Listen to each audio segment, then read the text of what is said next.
শোণিতপুৰ জিলা ছাত্ৰ সন্থাৰ উদ্যোগত সুধাকণ্ঠ ভাৰত ৰত্ন ডক্টৰ ভূপেন হাজৰিকাৰ জন্ম শতবাৰ্ষিকী উদযাপন কৰা হয়। তেজপুৰ চহৰৰ মাজমজিয়াৰ শ্বহীদ বেদীত ২০০ গৰাকী শিল্পীয়ে ভাৰত ৰত্নৰ কালজয়ী গীত মানুহে মানুহৰ বাবে গীতটো পৰিৱেশন কৰে।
আজি সুধাকণ্ঠ ডক্টৰ ভূপেন হাজৰিকাৰ জন্ম জয়ন্তী অনুষ্ঠান আমি সমগ্ৰ অসমত ইতিমধ্যে প্ৰতিখন জিলা ছাত্ৰ সন্থাই আয়োজন কৰিছে। সদৌ অসম ছাত্ৰ সন্থাই কেন্দ্ৰীয়ভাৱে গুৱাহাটী মহানগৰীত আৰু আমি সদৌ শোণিতপুৰ জিলা ছাত্ৰ সন্থাই সাংস্কৃতিক নগৰী তেজপুৰত তেখেতৰ প্ৰতি আমি শ্ৰদ্ধাঞ্জলি অনুষ্ঠানৰ জৰিয়তে আৰু ডক্টৰ ভূপেন হাজৰিকাৰ যি কালজয়ী গীত মানুহে মানুহৰ বাবে প্ৰায় ৩০০ গৰাকী শিল্পীৰ জৰিয়তে একেলগে গীত গাই আমি সুধাকণ্ঠ ডক্টৰ ভূপেন হাজৰিকাৰ প্ৰতি আমি শ্ৰদ্ধা নিবেদন কৰিছোঁ।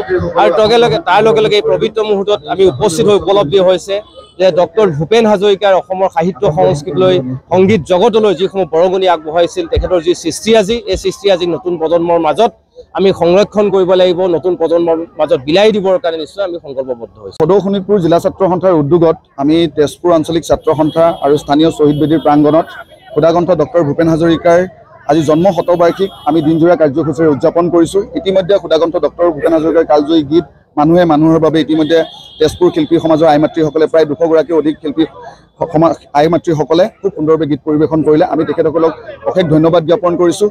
আৰু তেজপুৰ শিল্পী সমাজে ইতিমধ্যে গীত পৰিৱেশন কৰিলে। তাৰ পৰৱৰ্তী সময়ত ছাত্ৰ সন্থাৰ সন্ধিয়া ভাগলৈ আমাৰ মন্ত্ৰী পৰ্যায়ৰ কাৰ্যসূচী থাকিব। সুধাকণ্ঠ ডক্টৰ ভূপেন হাজৰিকাৰ সৃষ্টি কৰ্মৰাজি বা সংস্কৃতি আমি জীয়াই ৰাখিবলৈ ছাত্ৰ সন্থাই প্ৰচেষ্টা আমি হাতত লৈ আহিছোঁ। ইতিমধ্যে আমি সদৌ অসম ছাত্ৰ সন্থাৰ আহ্বানত আমি সদৌ শোণিতপুৰ জিলা সমগ্ৰ অসমতে এই সুধাকণ্ঠ ডক্টৰ ভূপেন হাজৰিকাৰ জন্ম শতবাৰ্ষিক উদযাপন হৈছে। আমি ভাবোঁ যাতে ভূপেনদাৰ সুধাকণ্ঠৰ কালজয়ী গীতসমূহ বা তেখেতৰ সৃষ্টি কৰ্মৰাজি সংস্কৃতিবোৰ আমি জীয়াই ৰাখিবলৈ ছাত্ৰ সন্থাই নতুন যুৱ প্ৰজন্মৰ নতুনকৈ উঠি অহা নতুন যুৱ প্ৰজন্মৰ মাজত যাতে আমি কেনেকৈ তেখেতৰ গীতসমূহ প্ৰসাৰ কৰি আমি আগবাঢ়ি যাবলৈ আমি ছাত্ৰ সন্থাৰ প্ৰচেষ্টা আমি অব্যাহত থাকিব।